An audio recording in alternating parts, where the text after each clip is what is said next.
Welcome into another Dove Valley Deep Diver special.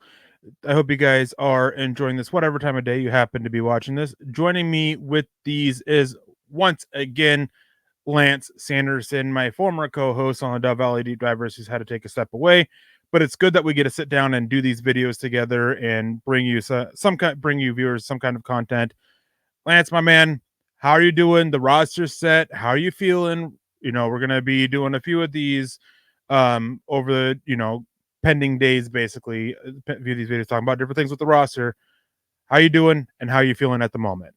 Well, at the moment, I'm excited, but also nervous. I mean, obviously, we're talking about some of the concerning roster moves from the Broncos, cut down to their 53-man initial roster, and there's obviously some big ones we got to talk about. But I'm still very excited about this season upcoming. Obviously, with Bo Nix, the rookie franchise quarterback of the future, a guy that this fan base seemingly is really starting to rally around and kind of have a lot of optimism towards what this team could be looking forward to, not only in 2024, but down the line in the future. Again, that franchise quarterback being the most important position in all of sports to have an answer that you actually have figured out. It seems like the Broncos might have actually got that guy, not putting the cart before the horse here, but there's a reason to be happy in Broncos country right now. Yeah, and it's a good thing that you mentioned Bo Nix, because the first move, I mean, we're going to be talking about concerning moves that the Broncos made getting down to their initial 53-man roster. You always hear that, the initial 53-man roster, and then you'll get these things about the set 53-man roster. It's never set, ever. I mean, throughout the season, players are going to get hurt. They're going to go to injured reserve. You're going to get players released. You're going to get players signed. You're going to see trades. There is never a set roster. And this typically, after the few days of the roster cut down, which happened on August 27th, about August 31st until probably about the day of their first game, or the Monday following the first week, that's probably the closest to a set roster you're going to get. Because of when vested veteran contracts guarantee money, you'll see a lot of teams cut those vested veterans and then bring them back after the first week. So those contracts aren't guaranteed. So never set, but we're getting to the point where it's almost the closest point where you can sit there and say set roster. Yeah. But with that in mind, as you brought up Bo Nix, the first concerning move that we're going to be talking about is releasing Tim Patrick, because of how much he could have benefited Bo Nix, this rookie quarterback, because he is so critical on third downs. He is very reliable as a receiver, as a blocker with good routes. The injuries were an issue. Don't get me wrong. Missing 2 straight seasons with an injury, that stinks. He came out, had a great preseason as the starting slot receiver, which to me adds to the concern about moving on from him, because while you did get some Marvin Mims and Bo Nix work there in practice, you didn't get a whole lot of it in games. You got some of it, but it was mostly Tim Patrick and Bo Nix working together. Against the Colts was the only time you saw some Marvin Mims and Bo Nix, and that time that Tim Patrick got could have benefited Marvin Mims, which is why it just adds to the concern about moving on from Tim Patrick. Yeah, and I think that the concern for me on this move goes back even further than just the cut down to the initial 53-man roster. I mean, take a look at, this is the opposite side of the football here, but look at what happened with Caden Stearns. Early in training camp, the Broncos knew they were going to be moving on from him. He didn't fit what they wanted to be doing going forward. Just wasn't a great fit for everybody in general. Tim Patrick showed out in practice. We didn't know what he was going to look like. In fact, he was one of my favorite players to put on the cut for this roster because of the injury concerns. Then he comes out and he just shines in preseason again and shows that he is really kind of the same player that he was 2 seasons ago before the torn ACL, not the Achilles this last year. If you knew you weren't going to keep him, why not move on from him early in training camp like you did with Caden Stearns, to allow guys like Marvin Mims, like Troy Franklin, even Devon Bailey, who still made this roster as well, to get more work with Bo Nix, to get more familiar with the offense, get better in their route running, their precision, technical abilities, everything like that. This move for Tim Patrick doesn't make sense for multiple different reasons. And I think the biggest one is, like you said, to open this whole thing up, the reliability factor. Coaches know what you're going to get in Tim Patrick. That's why he was scooped up immediately by the Detroit Lions. They're going to put him on the practice squad. He's going to eventually come back on the roster and be probably their wide receiver number 2. This guy knows how to play football. He's a damn good football player. And the Broncos are worse off overall because you've got this rookie quarterback having a reliable option as your wide receiver too, a safety blanket, a guy who works really well over the middle of the field, especially coming out of the slot. It just doesn't make sense to me.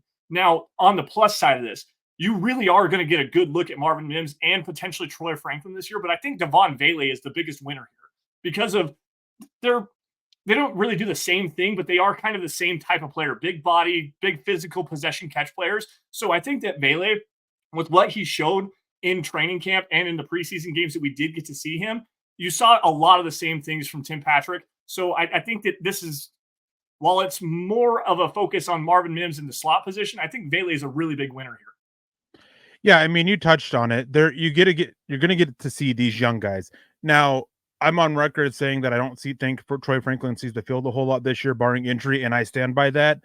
From what multiple people are saying that are around the Broncos and people is that Troy Franklin's looking like he'll be a healthy scratch for most of the season. Right. The biggest winner, though, is without a doubt Marvin Mims. He has his job back as the starting slot receiver. Yeah. Devon Vele, he'll see the field, he'll have a role, but he's not going to be a starter. And to me, that's what it makes a big thing. But just to kind of highlight what they're missing here, and there are a lot of positives, and I'll get to the positive side of it here in a second. Warren Sharp at Sharp Football on Twitter, X, whatever you want to call it, he put out a tweet talking about what Detroit is getting with their new receiver in Tim Patrick. And now, out of 150 receivers with 100 plus catches since 2020, mind you, Tim Patrick missed 2 full seasons in that span. He was number 7 in EPA per catch. He was number 8 in EPA per target, and EPA is expected points added. He was number 9 in success rate, catch rate. He was number 14th in lowest drop rate, number 21 in success rate. But he had a 43% of incompletions of his targets were due to quarterback inaccuracy. That's because just look at the quarterbacks who threw him these 164 targets. 83 were from Drew Lock, 64 from Teddy Bridgewater, 9 from Brett Rippon, 6 from Jeff Driscoll, and 2 from Kendall Hinton. 43%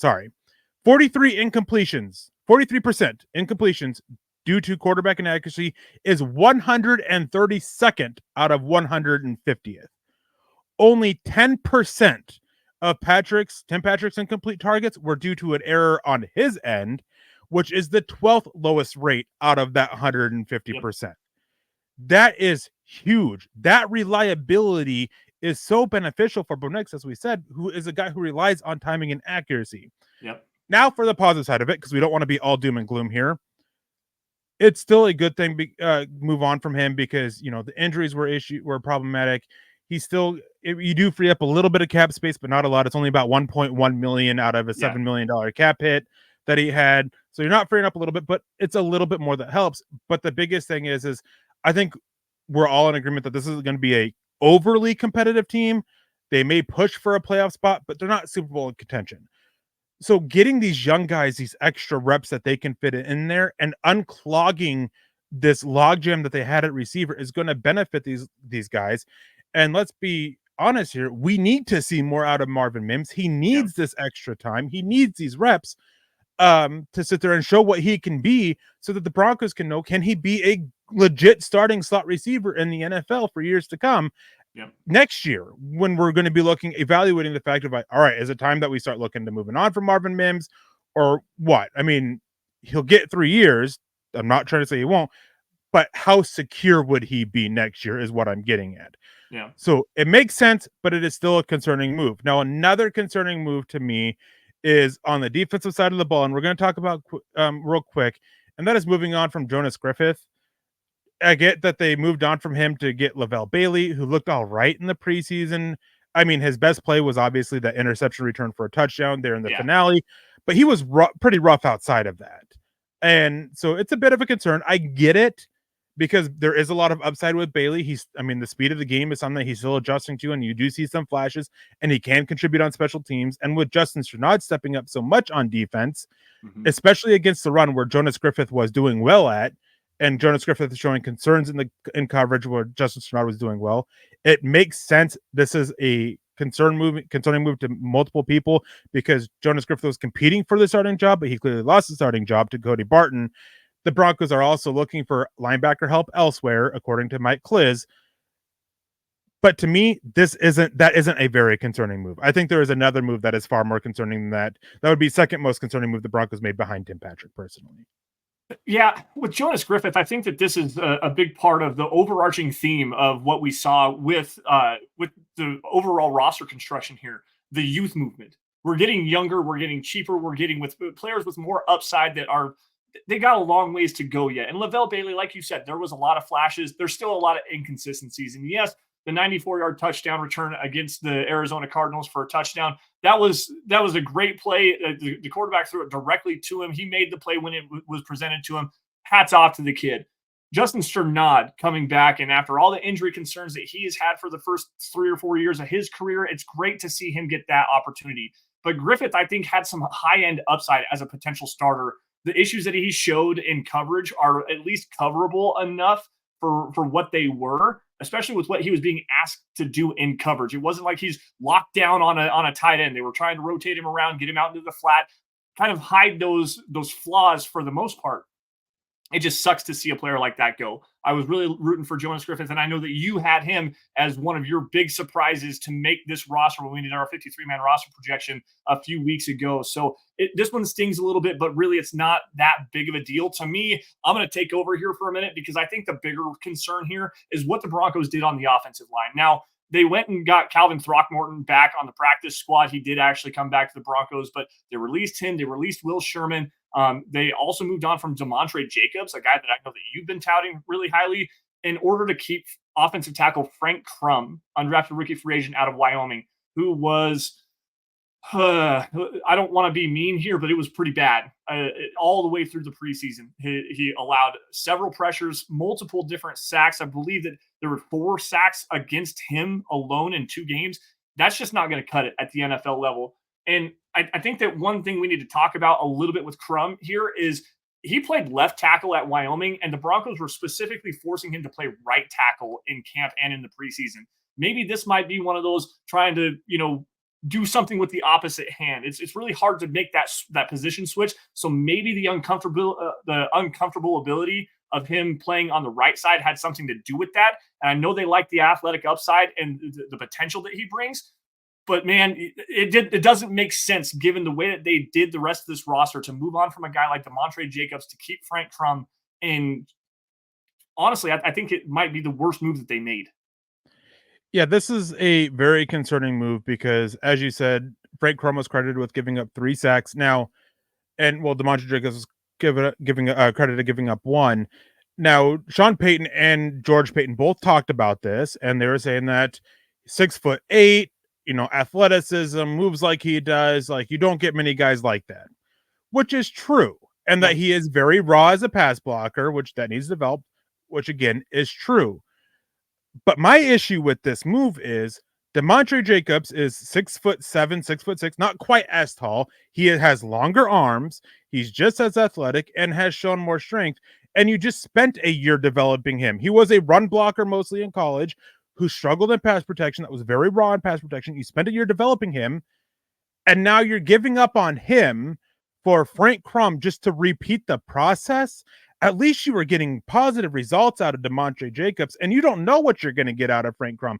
A year from now, we could be looking at Frank Crum as like, oh my God, this guy never developed. Now we got to go find somebody else yet again. Yeah.